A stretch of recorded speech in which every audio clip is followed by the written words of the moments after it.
अस्सलामुअलैकुम। Oh wow, olive, बाप ये तो वही वाला ऑलिव है ना, एना और एल्सा वाला, फ्रोजन वाला। Frozen, I love Frozen movie. Anna and Elsa बहुत अच्छी बहनें थी। Do you wanna build a snowman? Hey, I am Olaf. Do you wanna build a snowman? I love Frozen. I am very happy. ये ओहो क्यों चीख रही हो? अस्सलाम वालेकुम my YouTube family, how are you all? I am fine. Here is a Frozen theme, Frozen birthday theme. This Olaf is made of cotton.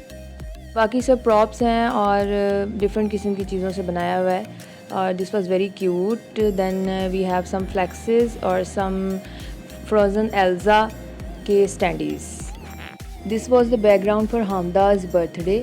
It was simple and cute, going to Elsa's theme. Wow, फिर से olive, मुझे ये वाला cake खाना है। ठीक है, तुम्हारी बर्थडे पे मंगवा दूंगी। Thank you.